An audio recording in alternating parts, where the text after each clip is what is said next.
Hello friends, welcome back to my channel edu Gyan care. और आज की इस वीडियो में हम बात करने जा रहे हैं क्लास 6 की हिस्ट्री का चैप्टर नंबर 4। इसका फर्स्ट पार्ट पहले ही मैंने अपलोड कर दिया है और ये वीडियो का सेकंड पार्ट है। इसमें हम लोग काफ़ी कुछ इंपॉर्टेंट कवर करेंगे। अगर पहली बार मेरी वीडियोस पे आए हैं तो इसे सब्सक्राइब कर दे और बेल आइकन को भी दबा दे ताकि आगे आने वाली वीडियोज़ का नोटिफिकेशन आप लोगों को मिलता रहे। और इससे पहले के 3 चैप्टर अगर आप लोगों को देखने हैं तो वो जाकर प्ले लिस्ट पर देख सकते हैं। और अगर वीडियो पसंद आए तो इसे लाइक और शेयर भी कर दें। चलिए फ्रेंड्स, आज का चैप्टर नंबर 4 शुरू करते हैं।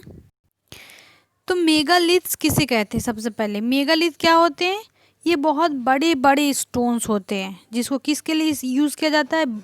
इसे बुरियल साइट्स के लिए, जहाँ पे लोगों को दफन किया जाता है, मुर्दा लोगों को, वहाँ का जो साइट होता है उसे इंडिकेट करने के लिए जो बड़े बड़े पत्थर इस्तेमाल किए जाते हैं वहाँ पे लगाए जाते हैं, उसे क्या क्या कहा जाता है? मेगालिथ। और ये प्रैक्टिस कितने साल पहले शुरू हुई थी? आज से 3000 साल पहले मेगालिथ की प्रैक्टिस हुई थी। और ये कहाँ कहाँ की जाती थी? दक्षिण में, साउथ इंडिया में, नॉर्थ ईस्ट में और कश्मीर में। नेक्स्ट पेज पे चलते हैं।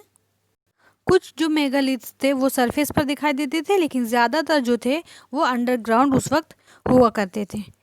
और कभी कभी आर्कियोलॉजिस्ट लोगों को ऐसा मिला है जिसमें सर्कल ऑफ स्टोन बिल्डर्स और a single large stone standing on the ground.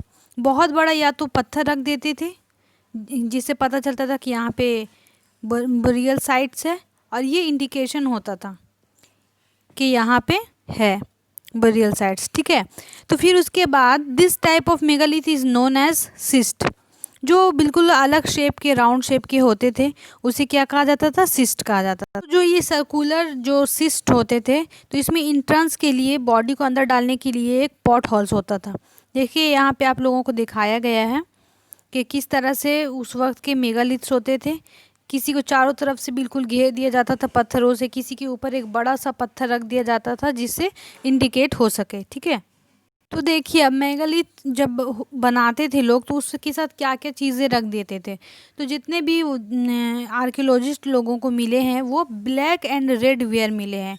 Pots रख देते थे, कभी आयरन टूल्स रख देते थे, स्केलेटन ऑफ हॉर्सेस रख देते थे, हॉर्स इक्विपमेंट रखते थे, ऑर्नामेंट रखते थे उनके कवर के साथ। तो इससे ये समझ में आता है कि उस वक्त क्या था, आयरन उस वक्त डिस्कवर हो चुका था। आयरन का यूज़ ये लोग करना शुरू कर दिए थे।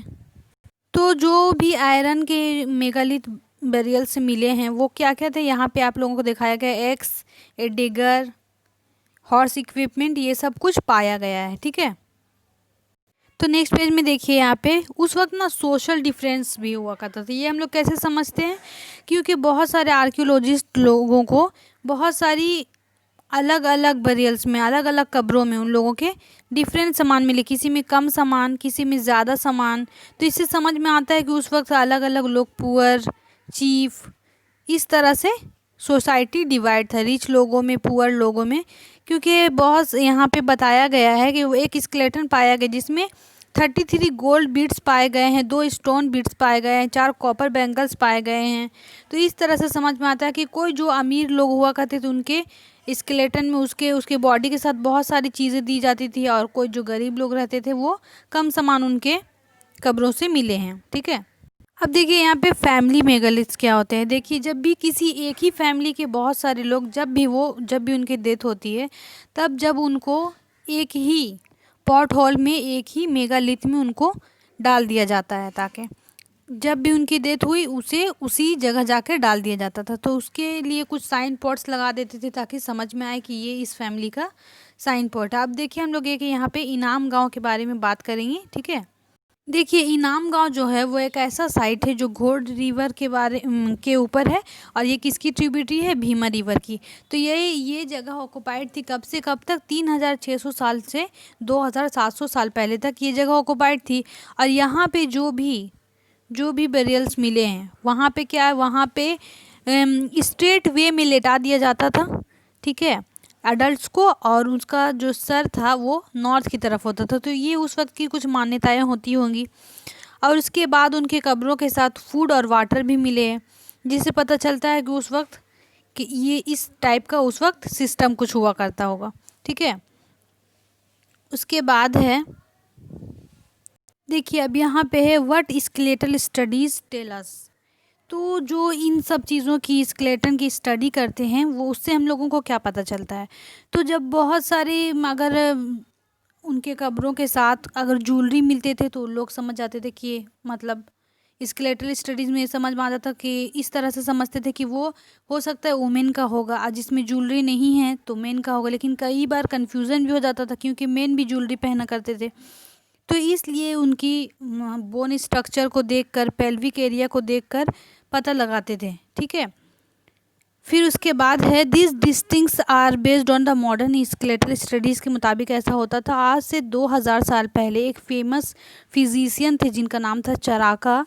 उन्होंने एक बुक लिखा है मेडिसिन के ऊपर, उसका नाम है चराका संहिता। ठीक है, अब देखिए आर्कियोलॉजिस्ट को क्या क्या चीज़ें मिली हैं उनके ऑक्यूपेशन से जिससे हम लोग रिलेट कर सकते हैं। तो वहाँ पे ज़्यादातर लोगों का फोकस था फूड हासिल करना, तो इसलिए वहाँ पे वीट मिले हैं, बार्ली मिले हैं, राइसेस मिले हैं, पल्सेस, दाल, मिलेट्स, पीज, मटर, सीसम, तिल, ये सब कुछ मिला है। और बोन्स मिले हैं बहुत सारे एनिमल्स के।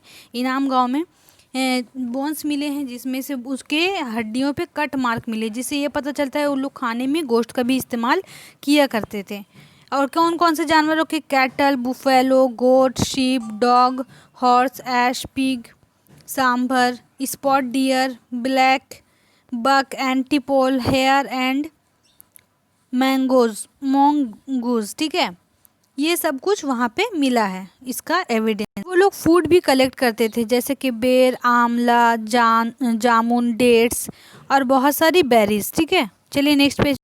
तो देखिए उस वक्त जब इंडिया में ये सब कुछ चल रहा था तो बाहर कंट्रीज़ में क्या चल रहा था। उस वक्त चाइना में सबसे पहला एविडेंस राइटिंग का पाया गया है। कहाँ? चाइना में। ये क्वेश्चन याद रखेंगे आप लोग।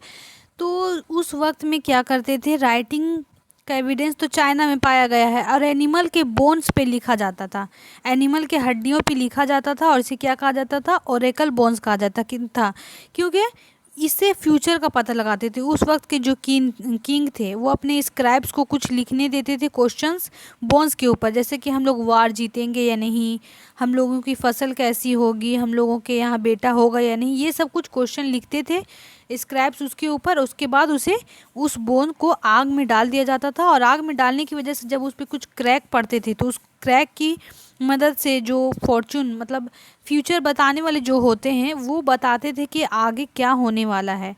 तो इससे बहुत सारी कभी कभी कन्फ्यूज़न भी हो जाता था, लेकिन उस वक्त के लोग इस तरह से मानते थे कि अगर बोन्स पे लिखी हुई बातों को, उसके क्रैक्स जो पड़े हैं उसकी वजह से जो हम लोग पता करें वो हम लोगों का फ्यूचर है। उसके बाद यहाँ पे this Kings lived in A palace, और जो वहाँ के राजा होते थे चाइना के वो पैलेसेस में रहा करते थे और बहुत उन लोगों के पास बहुत सारी दौलत हुआ करती थी और वो लोग ब्रोंज वेजल का इस्तेमाल भी करते थे और आयरन का भी इस्तेमाल करते थे। तो ये हो गया हमारा चैप्टर कंप्लीट। फ्रेंड्स अगर वीडियो पसंद आए तो उसे लाइक और शेयर भी कर दें और बाकी के चैप्टर्स भी हम इसी तरह से कंप्लीट करते रहेंगे। Thank you.